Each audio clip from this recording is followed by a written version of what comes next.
আরে ভাই, এবার আইপিএল তো পুরো প্রযুক্তির শিকার হয়ে গেছে। ক্রিকেট খেলা দেখতে গিয়ে দেখি মাঠে বল তুলছে কুকুর। না না, পাড়ার কুকুর না, এই আধুনিক যুগের বাচ্চা রোবট কুকুর। এই কুকুরের কোনো হাড় বা মাংস নাই, হাড়ের বদলে আছে শুধুই লোহা।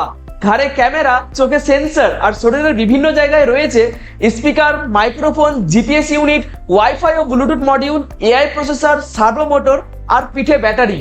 না বলে থাকতে পারছি না, আজকের দিনে বিয়ে করলে এমন বই লাগবে, চার্জ দিলেই চলবে। এই বাচ্চা কুকুর বানিয়েছে বোস্টন ডাইনামিক্স। ওরা আমেরিকাতে রোবট বানায়, আর আমরা বানাই চায়ের সাথে বিস্কুট ডুবিয়ে খাওয়ার রেকর্ড। তবে ওদের রোবট দেখে মনে হচ্ছে ওরা অ্যাভেঞ্জার্স বানানোর প্ল্যান করছিল, কিন্তু ভুল করে কুকুর বানিয়ে ফেলেছে। এই রোবট কুকুর আবার স্টেডিয়ামে কাজও করে।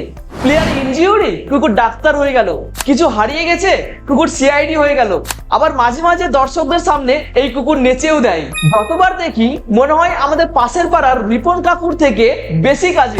পাড়ার অনেকেই বলছে শুধু আইপিএল না, অলিম্পিক, ফুটবল, বিয়ে বাড়ি, বাস স্ট্যান্ড, হাট বাজার, সব জায়গায় এই কুকুরই থাকবে সিকিউরিটির দায়িত্বে। মানে ভাবুন তো, মঞ্চে বরের পাশে কুকুর দাঁড়িয়ে আছে আর বলছে, sir no entry without barcode scan. একবার মাঠে একজন প্লেয়ার পড়ে গেল, আমি ভাবছি ডাক্তার আসবে, হঠাৎ দেখি কুকুরটা দৌড়ে এসে বলছে, sir I have brought bandage, spray and one Parle-G biscuit. আসলে মজা করলেও ব্যাপারটা কিন্তু জোশ।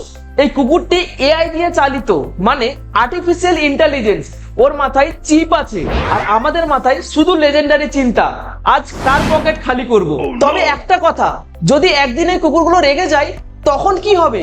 খেলোয়াড় বল ছুড়লো, কুকুর বল নিয়ে পালালো। খেলোয়াড় দৌড়াচ্ছে, কুকুরও দৌড়াচ্ছে। ওদিকে কমেন্টেটর চিৎকার করছে, it's not a cricket match, it's a dog race.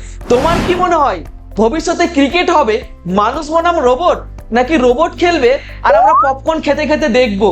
কমেন্টে জানাও। ভিডিওটি ভালো লাগলে কি করতে হবে? হ্যাঁ ভাই, লাইক, শেয়ার আর সাবস্ক্রাইব করে দাও, নাহলে আসল কুকুর তোমার বাড়িতে পাঠিয়ে দিব।